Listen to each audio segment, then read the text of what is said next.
और आइए अग्निसागर के इस अंक के अंत में मैं निवेदन करूंगा कविवर श्री हरिओम पमार से कि वे कारगिल युद्ध पर लिखी हुई उनकी रचना का वाचन करें। यह एक अजब संयोग है और संभवतः भारत की शांति प्रियता के कारण भारतीय साहित्य में बहुत कम युद्ध गीत देखने को मिलते हैं। भारत में युद्ध गीत का इतिहास कोई बहुत बड़ा नहीं है, यद्यपि भारत ने बहुत सारे बाहरी आक्रमण झेले हैं और आंतरिक व्यवस्था के अंतर्गत भी युद्ध हमारी राजनीतिक और सामरिक व्यवस्था का एक अंग रहे हैं, तथापि भारत में बहुत कम युद्ध गीत हैं। और ऐसे युद्ध गीत जो न केवल हमारे वीरों का स्तवन करते हों, वंदन करते हों, बल्कि हमारे पूरे देश को चेतना देते हों, राष्ट्र को एक शक्ति देते हों, उन विपरीत परिस्थितियों में खड़े होने की, युद्ध करने की।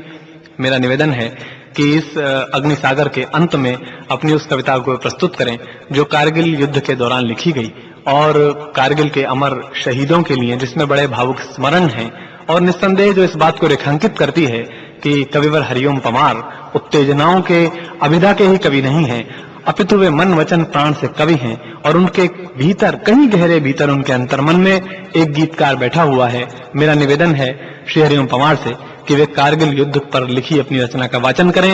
आप जोरदार तालियों के साथ हमारे कवि का स्वागत करें। श्री हरिओम पमार। कारगिल युद्ध के बाद मैंने कविता लिखी है, जोरदार तालियां बजाइए फिर। धन्यवाद। एक कविता पढ़ देता हूं। कारगिल युद्ध के बाद एक ऐसे रिश्ते हैं हमारे भारत और पाकिस्तान के, कभी युद्ध कर लेते हैं, फिर समझौता कर लेते हैं, फिर युद्ध कर लेते हैं, फिर समझौता कर लेते हैं। ऊपर गोली चलती रहती है, नीचे वार्ता चलती रहती है। रिश्ते बड़े अच्छे रिश्ते हैं हमारे। लेकिन अगर राजबाई जी जब लाहौर गए तब भी कारगिल घुसपैठ हो चुकी थी, तो फिर लगता है कि अब रिश्ते समाप्त। अगर कोई दोस्ती का हाथ बढ़ाते समय उसको मालूम है कि वो दूसरी तरफ कुछ गड़बड़ कर रहा है, कुछ दोस्ती से गले मिल रहा है, तो दुख होता है कि लगता है कि रिश्ता समाप्त होने की प्रक्रिया है। मैं ऐसा मान के कविता आपको सुनाता हूं। कारगिल युद्ध के बाद कवि क्या सोच सकता है। मैं युद्ध का हिमायती कभी नहीं था, हिंसा का समर्थन नहीं करता। मेरी मान्यता रही है, मैं वो कलम नहीं हूं जो बिक जाती हो दरबारों में। मैं शब्दों की दीप सिखा हूं अंधियारे चौबारों में। मैं वाणी का राजदूत हूं, सच पर मरने वाला हूं, डाकू को डाकू कहने की हिम्मत करने वाला हूं। मेरी कलम वचन देती है अंधियारों से लड़ने की, राजमहल के राजमुकुट के आगे तनकर अड़ने की। उस कवि का मर जाना ही अच्छा है जो खुददार नहीं। देश जले मैं कुछ ना बोलूं, मैं ऐसा गद्दार नहीं। देश जले मैं कुछ ना बोलूं, इसलिए कारगिल युद्ध के बाद मैंने कविता बोली है। दुश्मन ने विश्वासघात का छुरा पीठ में गाड़ दिया, दुश्मन ने विश्वासघात का छुरा पीठ में गाड़ दिया। शिमला समझौते में खींचे मानचित्र को फाड़ दिया। बारूदी अंगारे लेकर सीमा रेखा लांग चुका, कसमें वादे प्यार मोहब्बत सब खूंटी पर टांग चुका। तो तुम भी घातों का निर्णय एक बार हो जाने दो, एक युद्ध सीमा रेखा के आर पार हो जाने दो, एक युद्ध सीमा रेखा के आर पार हो जाने दो। भारत सारंगा हाड़ी के अरमानों की छाती है, लक्ष्मीबाई चूड़ावत के बलिदानों की छाती है, गांधी गौतम महावीर के संदेशों की धरती है, संत कबीरा गुरु नानक के उपदेशों की धरती है।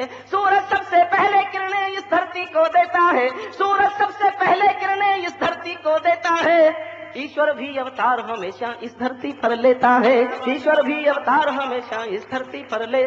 और केवल एक गवाही काफी है ये सिद्ध करने के लिए कि ये देश कभी बहुत महान था, ये जगत गुरु था, हिंदुस्तान सारी दुनिया का गुरु था। इसको सिद्ध करने के लिए केवल एक पंक्ति पढ़ता हूं, एक गवाही इतिहास की, और आपको लगे एक गवाही से सबूत मिलता है कि हम महान थे, तो सदन के एक एक व्यक्ति की तालियां चाहूंगा सुनना। सूरज सबसे पहले किरणें इस धरती को देता है, सूरज सबसे पहले किरणें इस धरती को देता है, ईश्वर भी अवतार हमेशा इस धरती पर लेता है। विश्व विजेता हमको मेहंदी रोली देकर चला गया, विश्व विजेता हमको मेहंदी रोली देकर चला गया। सेल्यूकस अपनी बेटी की डोली देकर चला गया, सेल्यूकस अपनी बेटी की डोली देकर चला गया। मेरे भारत का कोई भी हमलावर इतिहास नहीं, और हमारे पास किसी का मुट्ठी भर आकाश नहीं। जिन्ना ने गांधी जी से जो भी मांगा सम्मान दिया, भारत माता का बंटवारा सहकर पाकिस्तान दिया। लेकिन चंद महीनों में ही तुम मौका दिखा बैठे, कश्मीर पर हमला करके अपनी जात दिखा बैठे, कश्मीर पर हमला करके अपनी। और इतिहास पर उंगली उठाने जा रहा हूं साहब, मेरी उंगली उठती ठीक लगे तो ताली बजा देना, ठीक नहीं लगे तो मत बजाना। इतिहास पर उंगली उठाने की हिम्मत भी कर रहा हूं और कोशिश भी कर रहा हूं सुनना। लेकिन चंद महीनों में ही तुम मौका दिखा बैठे, कश्मीर पर हमला करके अपनी जात दिखा बैठे। नेहरू जी की एक भूल का ये अंजाम हुआ देखो, नेहरू जी की एक भूल का ये अंजाम हुआ देखो। सांप गले में पड़ा हुआ है ये परिणाम हुआ देखो, सांप गले में पड़ा हुआ है ये परिणाम हुआ देखो। हमने ढाका जीता, भारत का झंडा गड़ सकता था, दर्रा हाजी पीर जीत कर भी भारत लड़ सकता था। लेकिन हम तो ताशकंद के समझौते में चले गए और हमारे लाल बहादुर जी दुनिया से चले गए, और हमारे लाल बहादुर जी दुनिया से चले गए। पांच धरा से मिट ही जाता मौके टाल दिए हमने, पांच धरा से मिट ही जाता मौके टाल दिए हमने। लाखों कैदी भुट्टो की झोली में डाल दिए हमने, लाखों कैदी भुट्टो की झोली में डाल दिए हमने। हम परमाणु ताकत होकर भी लाहौर गए बस में, हमने शिमला समझौते की कभी नहीं तोड़ी कसमें। फिर भी बार बार हमलों से भारत घायल होता है। आदरणीय जो कहना चाहता था वो सुनिए।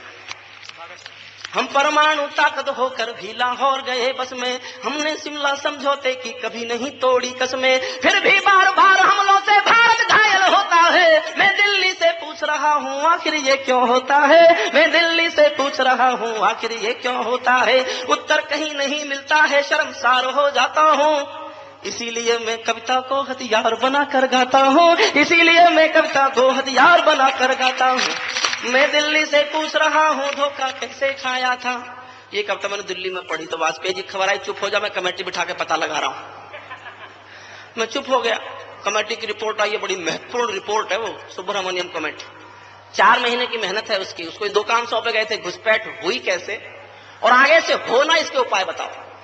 4 महीने मेहनत की उन लोगों ने, बड़ा महत्वपूर्ण निष्कर्ष निकाला है। जानते हो क्या निष्कर्ष है? घुसपैठ इसलिए हुई कि निगरानी नहीं थी, और आगे से ना हो इसके लिए क्या करें? निगरानी रखो।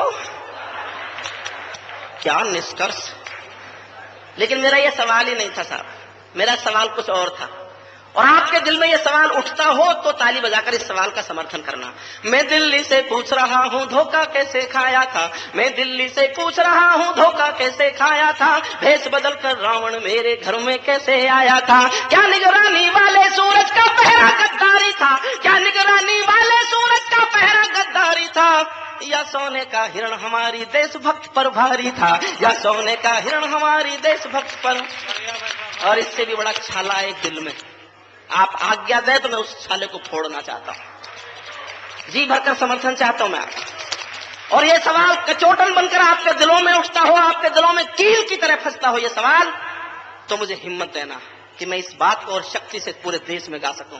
जो हमलावर मेरे पर्वत की सीमा में आए थे, जो घुसपैठी मेरे पर्वत की सीमा में आए थे, अपनी अपनी मुट्ठी में बारूद छिपा कर लाए थे। जो मंसूबे बांध रहे थे वे करगिल को बांटेंगे और सियाचिन भारत माँ के मानचित्र से काटेंगे। जिनके कारण जली चिता की राख अभी तक गर्म पड़ी, कल परसों जो भरी गई थी मांग बिना सिंदूर खड़ी। जिनके कारण श्वेत हिमालय गर्म खून से लाल हुआ, जिनकी तोपों के दोनों से घायल माँ का भाल हुआ।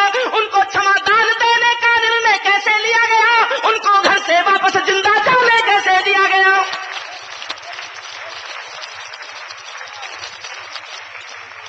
यह अद्भुत युद्ध है।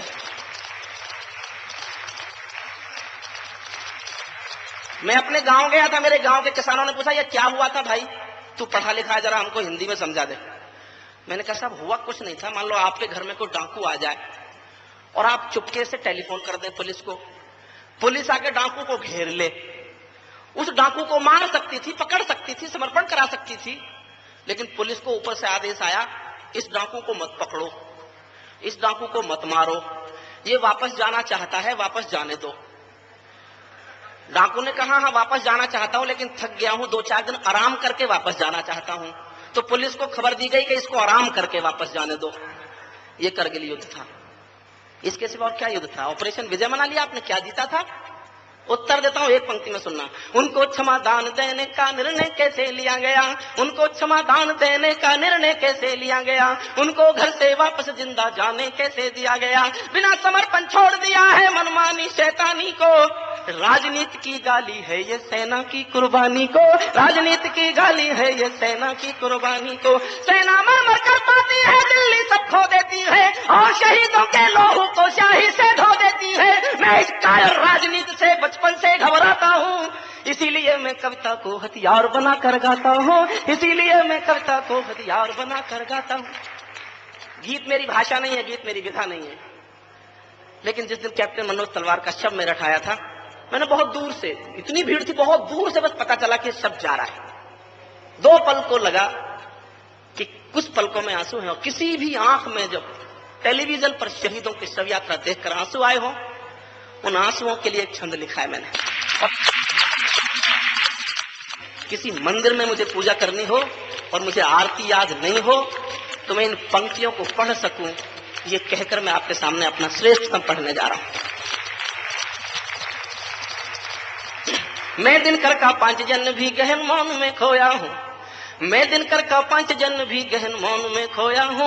उन बेटों की याद कहानी लिखते लिखते रोया हूँ, जिन माथे की कुमकुम बिंदी वापस लौट नहीं पाई, जिस माथे की कुमकुम बिंदी वापस लौट नहीं पाई। चुटकी झुमके पायल ले गई कुर्बानी की यमराई, कुछ बहनों की राखी जल गई है बर्फीली घाटी में, वेदी के गठबंधन मिल गए हैं करगिल की माटी में। पर्वत पर कितने सिंदूरी सपने दफन हुए होंगे, 20 बसंतों के मधुमासी जीवन हरण हुए होंगे। टूटी चूड़ी धुला महावर रूठा कंगन हाथों का, कोई मोल नहीं दे सकता बासंती जज्बातों का, कोई मोल नहीं दे सकता बासंती जज्बातों। एक क्षण को मन में सोचना, एक क्षण के लिए, जो पहले पहले चुंबन के बाद लाम पर चला गया, जो पहले पहले चुंबन के बाद लाम पर चला गया, नई दुल्हन की सेज छोड़कर युद्ध काम पर चला गया, उसको भी मीठी नींदों की करवट याद रही होगी, खुशबू में डूबी यादों की सलवट याद रही होगी, खुशबू में डूबी यादों की सलवट, उनको भी मीठी नींदों की करवट याद रही होगी,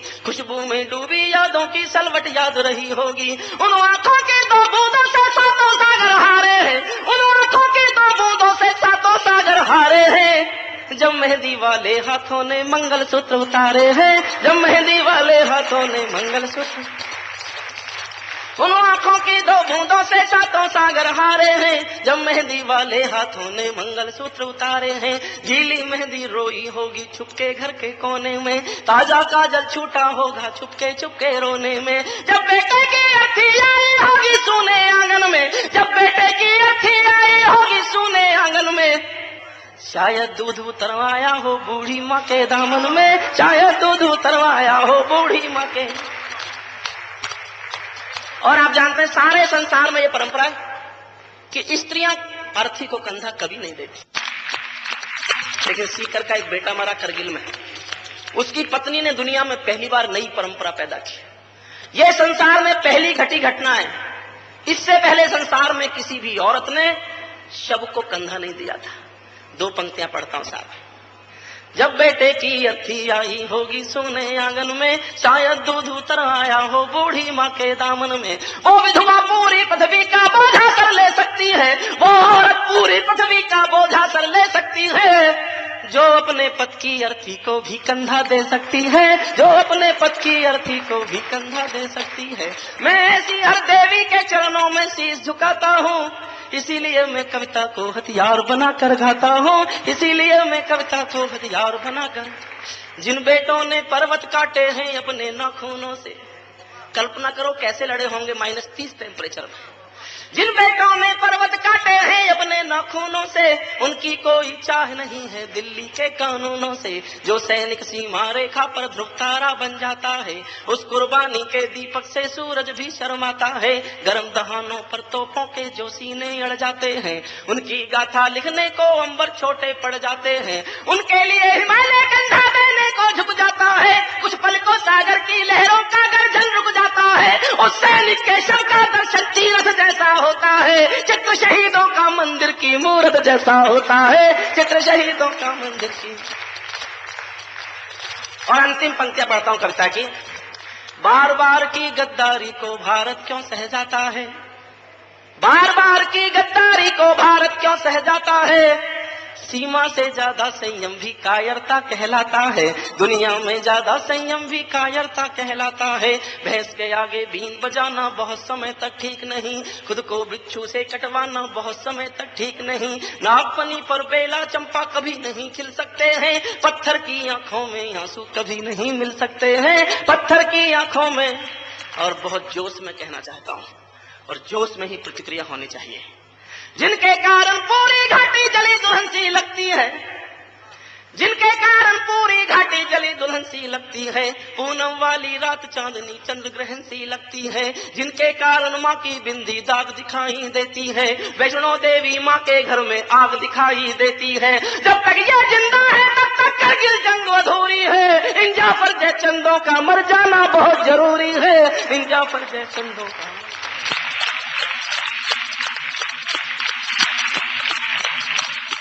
बहुत बहुत धन्यवाद आप सबको, और बहुत बहुत धन्यवाद हमारे आज के कवि श्री हरिओम पमार को।